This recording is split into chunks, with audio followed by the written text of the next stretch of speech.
and welcome back to the Leeds Lens. We've got quite a bit to get into actually today. We've got an update from Sky Sports regarding Daniel Farke's future. So we'll talk a bit about that. We're also going to talk about Adam Underwood, who has come out and done a bit of an interview with the BBC where he's talked about loads of different things in terms of Leeds United. So we'll get into that.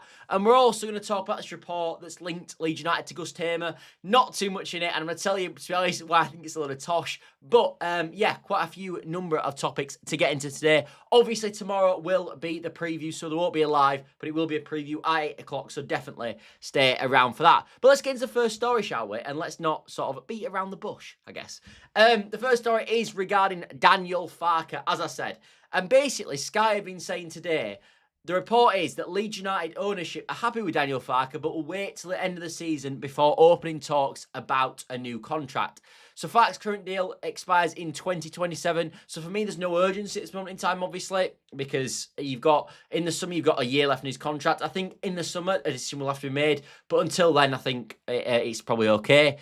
It also says in the report as well, which I think is quite interesting, that they plan to reassess it in the summer depending on how the season plays out, as I said. But the other thing that I want to mention with this is that they actually go on to say, which I think is quite interesting, that they are happy to change this scenario depending on how the season goes. And if they have to change the decision throughout the season, basically be okay with that. So they're basically saying that actually Daniel Farke's position is not fully attainable. And actually if things go wrong, they're happy to move Daniel Farke on. So I think that's quite an interesting one, actually, because we haven't really seen that. I think a lot of the reporting has come out, and a lot of what Leeds United fans have come out and said is that we don't actually see Daniel Farke leaving, and there's been, with the way that the 49ers treated Russell Martin and the way he stayed so long, maybe it's going to be the same with Daniel Farke as well, where he just stays and stays and stays. I'm not saying that is the case, but I think that's obviously what's been mentioned by Leeds United fans. But it looks like from what Sky is saying that actually Leeds United would be happy to make a move during the season if it comes to it, really, which I think is really interesting. But I think overall with Daniel Farke,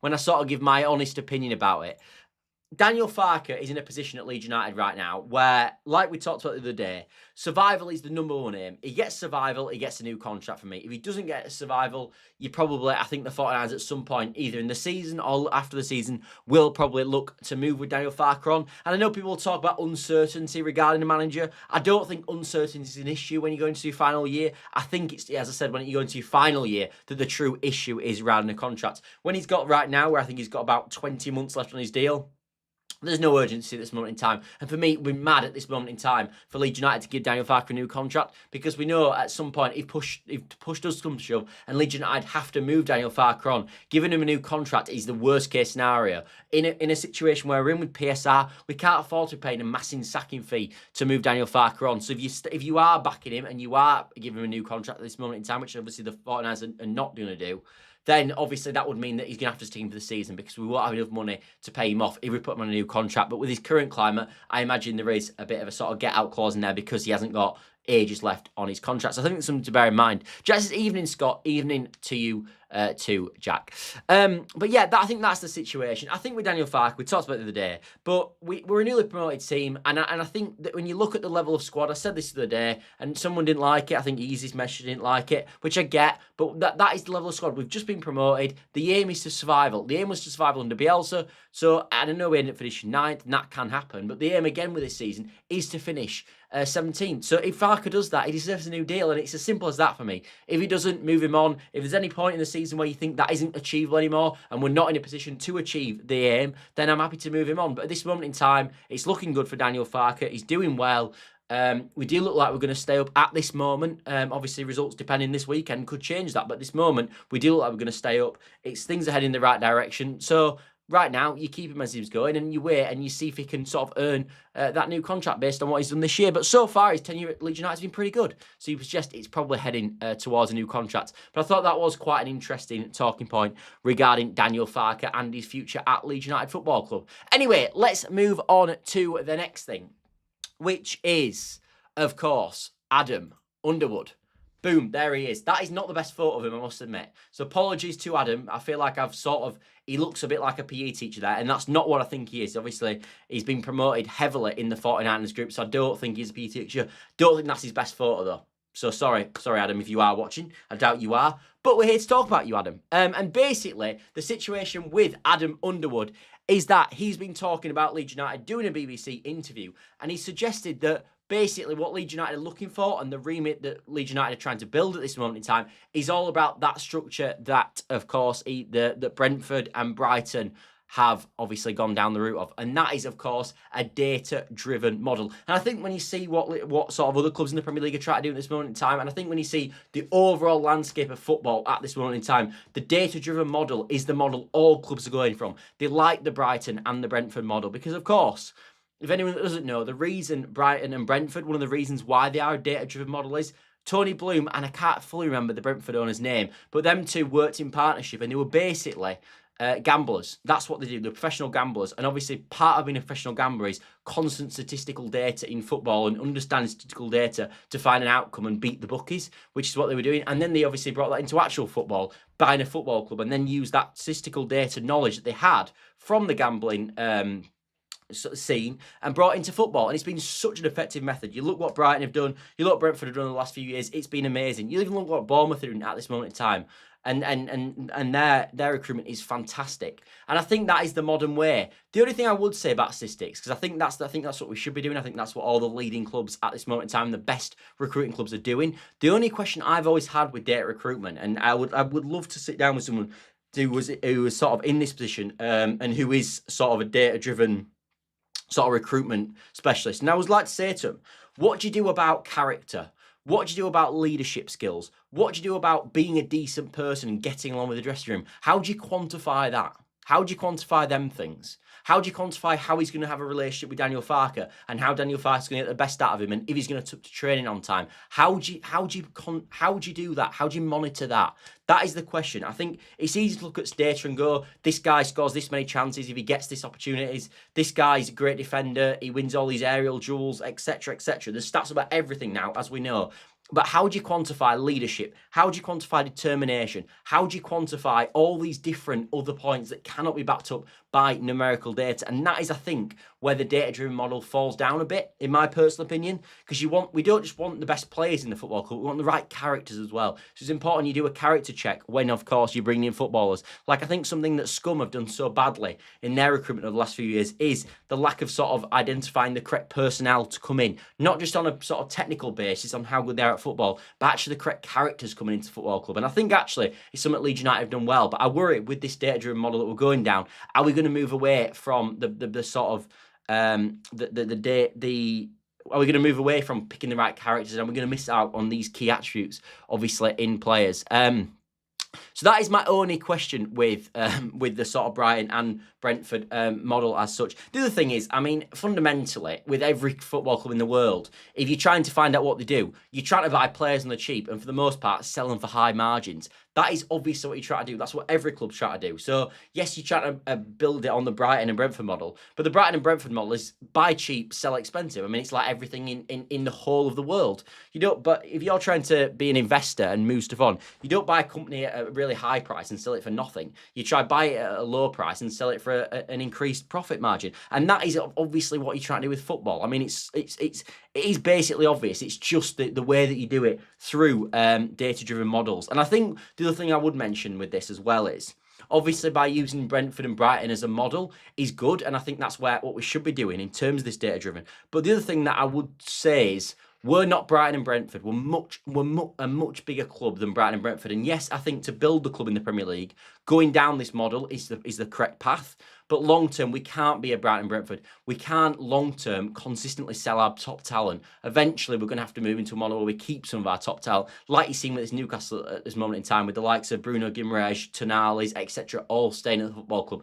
That is the model eventually we have to build down to. But until we get to that point, obviously, we're going to have to be in this model where we're constantly on turnovers of players. We're bringing players in, we're turning them over. That is the way we're going to have to go with it. But yeah, it's important that the board know, and I think they do know, the power of Leeds United. And we're not a Brighton and Brentford. We're completely a different sort of kettle of fish. And he does actually say that, Adam Underwood, in the sort of in the actual interview. He does say that, look, we know Leeds United are a bigger club, but we're trying to base it on sort of Brentford and Brighton at this moment in time. So I hope he understands that, but it came across that he did.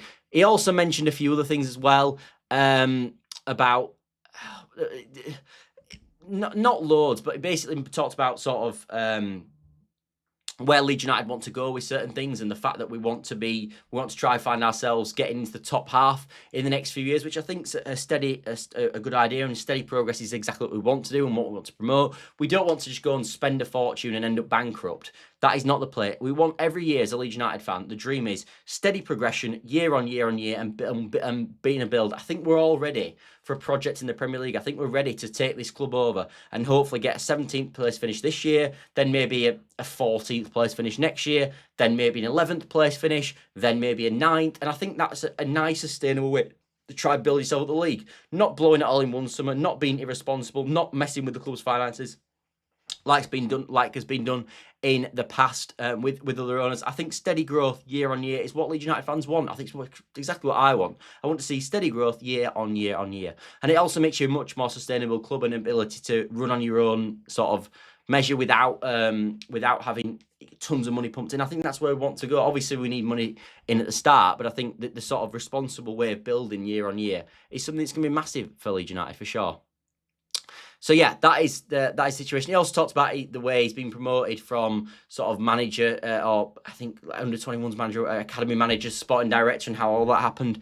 Not loads with that. He also talks a bit about Daniel Farke, but again, not tons with that. But yeah, he basically said that they want sustainable growth and they're building towards top half Premier League stability. I think that makes total sense. Anyway, let's move on to the final story. It seems like a bit of a quicker show today. All Leeds TV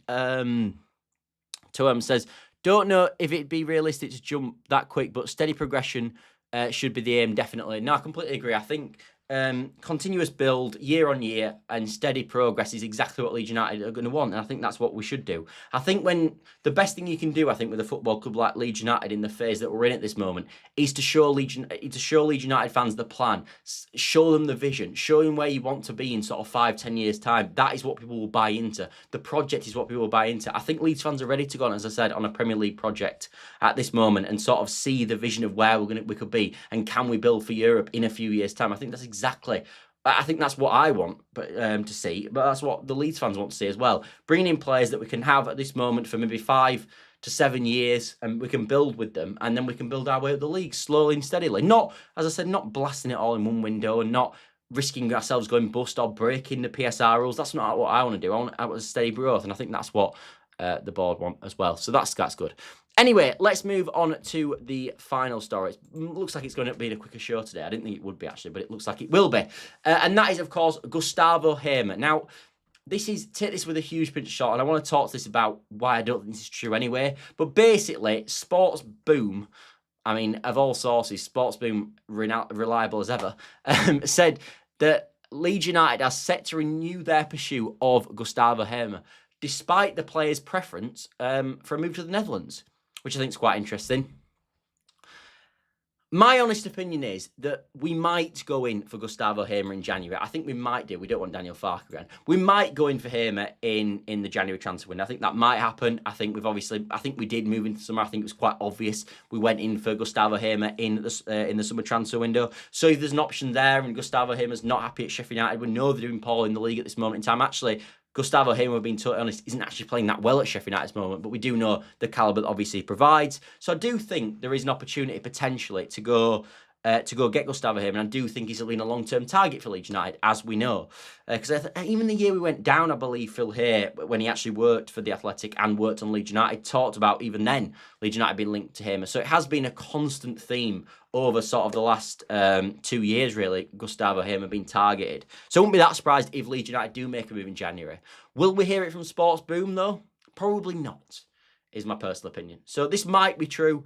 It might be agent talk, but truthfully, I think if we were going to find out that Hamer was coming, it probably wouldn't be from Sports Boom. Not to throw shade at Sports Boom, but I don't really see that personally. The other thing to mention as well is, like I've always said with transfers, for me, at this moment, the priority is not to go buy an attacking midfield player or a number 8. I like the midfield balance. I've said this in multiple videos this week, and I will continue to say it. I like the idea of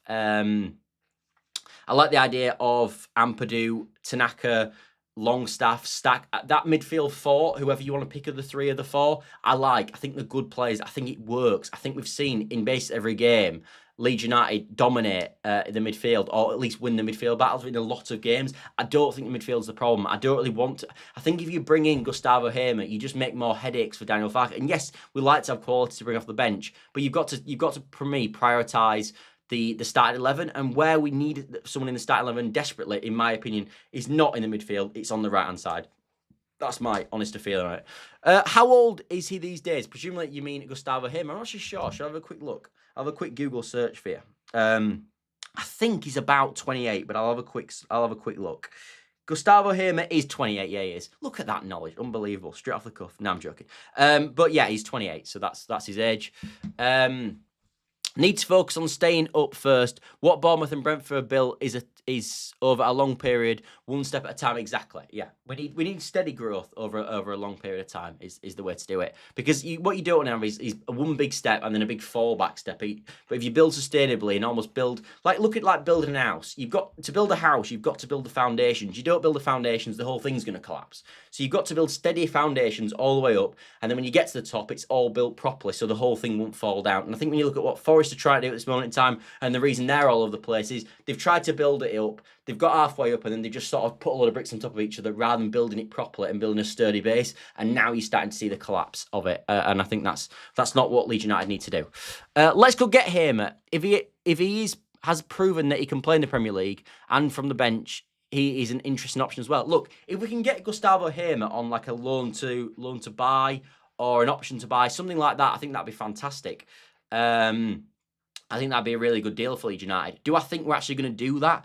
And do I think Sheffield United would be open to that? Probably not, because I still think if you're Sheffield United, I think what will happen with Sheffield United personally is that I think they will still think, and I've seen their fans talk about this, I still think they'll think they've got a chance to get in the playoffs. I think if they lose a load of games from now until Christmas, it'll probably get to the point with Hamer where they go, we're not going to go up this year. We're gonna finish mid-table. We're not gonna get in the playoffs, and then they're probably more open to the sale of Gustavo Hamer. But if they do go on a run from now until January, they'll probably think, well, look at it and go, do we want to sell him right now when we could get in the playoffs? And he could be the reason we actually get in the playoffs. And even when you get in the playoffs, you've got every chance of going up. I know it sounds mad when they're bottom of the league, but that could happen with the Sheffield United team. We know what they did last year. So I think the next few months are massive for him as sort of future at Sheffield United. I think, as I said, if they have a good few months and they get to a point where playoffs looks achievable, I think potentially they won't move him on. But I think if that isn't achievable, I think they'll be much more happy to move him on. In my opinion, I think that's the way to do it. And obviously as well, then they might be open to like an option to buy. Or an obligation to buy in the summer, which I think would obviously suit Leeds United with the situation we're in. So what I would say is I'm not open to bringing in Gustavo Hamer as the football club. I like the sign. I think he's a good player. Just if it's like a Hamer or a right winger, get me a right winger all day. We know Leeds United are short with finances. So if you can get Hamer on a deal that suits Leeds United, if it's an option to buy, an obligation, go do it. If we can't do that, go and get a right winger for me. That is the number one thing to do, I think. Let's have a look at some of your comments anyway, because there's actually quite a few. Fits the mould, Scott, was on about to build for around 5 to 7 years. Yeah, no, he does fit that. He does fit that, I agree. Adds the only profile missing in the midfield, but you're right, Scott, we need a winger. Yeah, no, I think Hamer's nice in terms of he offers that number 10 quality that I don't think we've got. Like, Stack by trade, he's probably a holding midfield player. Longstaff is a number 8. Tanaka's a number 8/number 6, and Ampadu's a number 6. We haven't really got a profile of a number 10 in the midfield at this moment in time. So I do think Hamer would offer that in terms of an attacking standpoint where he can sort of spread the balls that wide and find that creative pass. We also know he takes a fantastic set piece as well, like we saw last year. I think he scored a worldie against Coventry, if I remember rightly, last season in a 3-1 win, I think. But yeah, I remember him scoring a really good free kick late on in the season, and they actually collapsed after that. So yeah, I think he would offer this team quite a bit. I like the player. I've always liked the player. I think he would suit Ellen Road down to the ground as well. The way he plays, how aggressive he is. I think the Leeds fans would love him, love his enthusiasm to play on the football pitch. But personally, as I said, when I look at the start 11 where we need to improve most, it isn't a number 10 for me. It's a right we're That is the position. If we're going to buy one in January, it'd be a right winger. That's my honest feeling. Anyway, there's some more comments. There's comments flying in. Would you not rather have Spurtazan than Hamer, says BMG? No, probably not. The reason is I think Spurtzan is a complete risk. I also think when I look at him, he's quite a sort of diminutive frame. He's not a big build. And yes, I think that obviously he's a profile that we probably would like, the Leeds United team. I don't think we're at a point personally where we can just go and put a number 10 who doesn't look. I don't know loads about Spurtzan, so I can't comment. You'll probably know more about him than I do, BMG. But for me, when I watch him, he's a diminutive number 10 who can find a really clever pass through the channels. Good at set pieces, all these sort of things. Can contribute goals as well.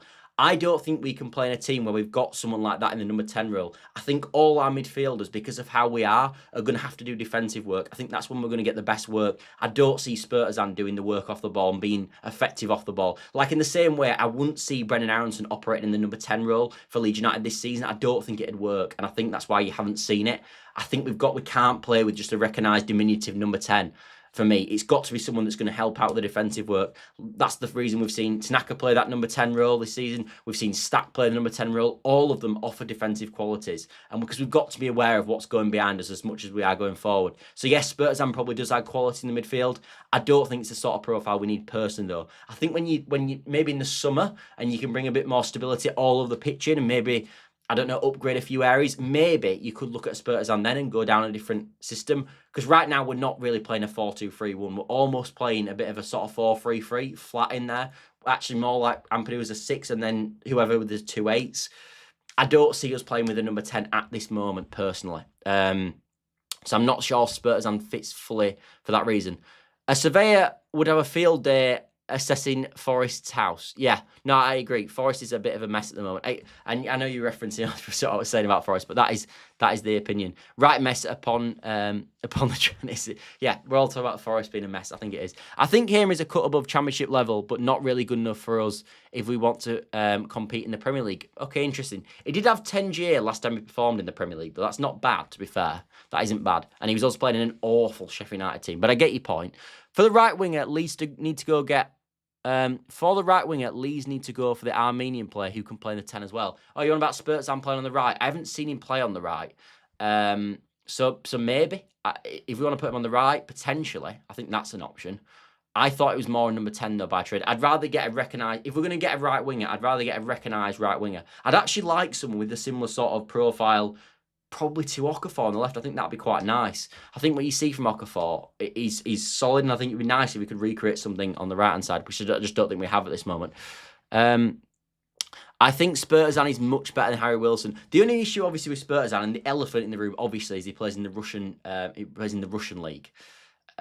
So adaptability back to the Premier League. Because remember, if you're doing a January transfer, they've got to really come in and hit the ground running straight away. And I'm not saying Spurtzan wouldn't do that, but coming in from the Russian league, which is about 100 tiers lower than the Premier League, is he going to take adaptation time to play for Leeds United? I'm not saying he will, but I think that has got to be a question. Whereas I think Hamer would probably more seamlessly transition into a Leeds team than Spurtzan. If you want an instant impact, which is obviously, if you're bringing in someone in January, you are going to want an instant impact, really.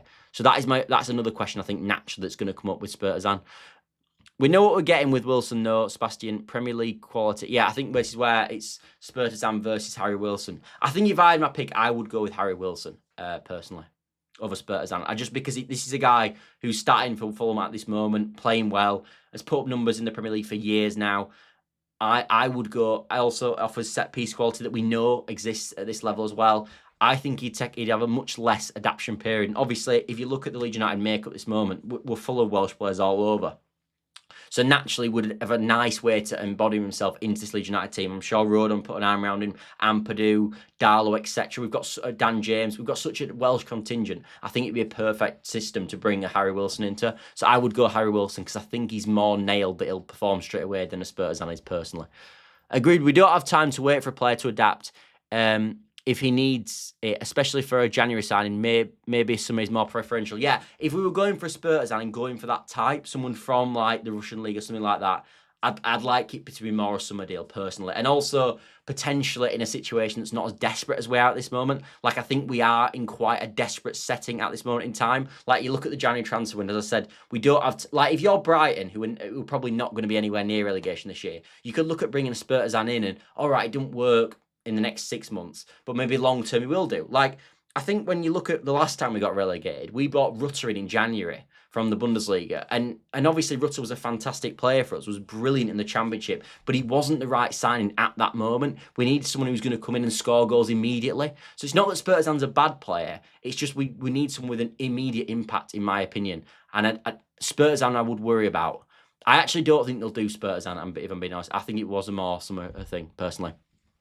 Put Nonto on the right, and you have the same type of player as Okafor on the left. I presume you mean. Put Nok. Yeah, I think that's right. Yeah, Nonto's an interesting one. I think my thing with always has been with Nonto is that I just don't think we've and since Jesse Marsch has left the club, and this is not saying that Jesse Marsch is good, by the way, because I'm his harshest critic of anyone. But since Jesse Marsch has left Leeds United building, I don't think we've seen Pete Nonto since. I generally don't. I don't think we've seen that level of performance from Wilfred Nonto since Jesse Marsch left. Like, I look at all his best games still at Leeds United. If he's done his top 3, they're all in the Premiership under Jesse Marsch. They're his best games. This was over 2.5 years ago now. And we've also seen him start this season. I wasn't personally that impressed. Like, he was decent against Everton, he wasn't fantastic. So I agree, I would play Nonto on the right at this moment in time. Do I think it's going to make a massive difference to Leeds United's season? Probably not, personally. I don't, because I haven't seen a progression, really, with Nonto, if I'm being honest. I do agree that getting a January transfer from a lower league would be a big risk. Better to get a loan deal from a Prem player who's not getting minutes. Yeah, that is a good point, BMG. And we've talked about this on the channel before. I don't know if you guys might have missed it. But I was basically saying that this year, of all years, is the best for loan deals they'll ever be because of the World Cup this summer. So if you're a player that's currently, I don't know, Chelsea, Man City, Liverpool, etc., and you're not getting minutes, then Leeds United offering you minutes at this moment in time to help you get into the World Cup squad is going to be exactly what you want. Like, look at Kobe Mainoo. Kobe Mainoo, any normal season, would probably wait it out at Man United in the January transfer window and try get himself back into the team. This year he won't do that because he knows he needs to go and play football to try get into Thomas Tuchel's England squad. And he will not be the only one. There'll be tons of players who want to get into that World Cup team, and they know at this moment in time they're not getting into that World Cup squad because they're not playing football. So the options for loans, because so many players have been knocking on the door saying, I want to get out, is perfect this January transfer window. And it's fallen really perfectly for Leeds United. So for me, we've got to go out there and sort of explore that for sure, and say to players, look, you are going to play for us, so knock on your door, get yourself out on loan to us, and Bob's your uncle. I agree, Scott. I thought he'd obliterate the Championship. Inconsistent game time, of course. Yeah, I think, inconsistent game time for sure with Nonto. But as I've always said this, when we got relegated from the Premier League, I thought he was the one, Nonto. Like, if you'd have said to me, who would you rather lose, Somerville or Nonto, I'd have lost Somerville all day because I thought Nonto was better at that moment in time. But Somerville progressed in that first year in the Championship, and we didn't see the same level of progression from Nonto. It just didn't happen, and we still haven't seen it. As I said, has Nonto improved in the last 2.5 years at the football club? No, he hasn't. He hasn't got any better in 2.5 years. I'm not saying he won't get any better, but that hasn't happened, which is a shame, really. Farke won't get a new contract. I think Leeds will see how he handles this season first. If we finish mid-table, he'll get one. Anything less, and he won't. I think if he keeps us, I think PSF, I think if Farke keeps us up, he'll get a new contract. In fact, I'm certain of it. If Farke gets 17th, he will keep his job for sure. Didn't Nonto score versus Scum in the first game after Marsch was sacked? One of Squala's first games. Yeah, he did. He actually scored in like the first 4 minutes, and it was shot from outside the box. But I still look at his best games personally, BMG, and I'm thinking Cardiff at home, where we won 5-2, he scored 2. I'm thinking Villa away, where we lost the game 2-1, but he was outstanding on the left wing. He actually picked up an assist that day. And I'm thinking West Ham at home. I can't remember the full score of that, but he scored in it for sure, and he was really good that day, playing that sort of number 10 role. But I still think the best out of Nonto, as I said, he hasn't improved in 2 years. Mainoo and another good loan would be excellent. We won't get Mainoo on loan, if I'm being honest. He'll go to a club in a higher level than us. Like, he potentially gets into the Newcastle midfield. So I don't think we'll get a Kobe Mainoo. Napoli have been sniffed around, who were Serie A champions. Like, we aren't going to get Mainoo on loan. But what I'm saying is, Mainoo is an example of a player that would normally not leave Man United, but because of the current situation, it means he's potentially an option. I was surprised. I was actually surprised we kept hold of him at the time. Yeah, I was. I was surprised that we kept hold of at Nonto at the time. And we actually had offers, didn't we? I mean, the guy refused to play at one point. let's forget about that, eh? Manu, maybe unrealistic, but he's also 20, so doesn't add to the squad numbers. Yeah, no, Manu would be an unbelievable signing for Leeds United. The guy dictates the midfield perfectly. They're just under a crap coach with Amorim at this moment. He's a really good player, Manu, and I do not want to big up Man United players, but he is good. We saw that in the World Cup, even under Southgate of all people. So he's a player with real quality, but he'll go in at a higher level, I think. Unfortunately, I don't think we'll get Manu either, but it's not totally impossible. I just think if Manu becomes available for loan, there'll be about 15 clubs in the Premier League wanting him. They'll be lining up, and we will just not be first priority naturally. But yeah, the World Cup, regardless, the World Cup does offer up options for Leeds United for sure. Anyway, thanks all for commenting today. It's been much busier in the chat today. I hope you've enjoyed the show as always. Of course, tomorrow will be the preview for definitely the biggest game of the season so far, 100%. So I look forward to doing that tomorrow and filming that. As I said, it will not be a live shoot, probably about a 10 to 12 minute video. They seem to do the best for previews. So stick around for that and we'll talk about all the talking points. Probably Nonto if he's going to play because Brendan Harrison's been away. Is Jack Harrison potentially going to play instead on the right-hand side? Biol versus Strout. There's loads of talking points tomorrow. It should be a really good show. But yeah, obviously it won't be live. It'll be a pre-record. But yeah, it will be around at 8 o'clock. I'll just get into some of your guys' last questions. Don't think that they'll be looking potentially to put him in a relegation scrap. Plus, he's United through and through. Yeah, it doesn't help. I think Nonto refusing to play has probably contributed to him not reaching his potential. Yeah, potentially. I think the fans have sort of come around to the idea that I think almost fans forget that happened now, to be honest. But yeah, BMG says, can I play on the right wing? Of course, mate. I'm playing in goal. What else we said I want to play the other day? Centre half, was it? And I'm now playing the right wing, so why not? Yeah. We did say I was I'll call myself a hybrid. No, I'm joking. Anyway, thanks all for watching. As always, I've seen the report saying great stream, so thank you very much for that. I really appreciate it. And also, if you could drop a like, subscribe, you probably already have, but if you haven't, if you could do that, that would be absolutely fantastic. Because I'm a small channel, naturally every like just really boosts the channel up. So he's already our 4th choice goalkeeper. But yeah, every like and subscription naturally massively helps the channel because it's quite a small channel currently. Hopefully it'll grow.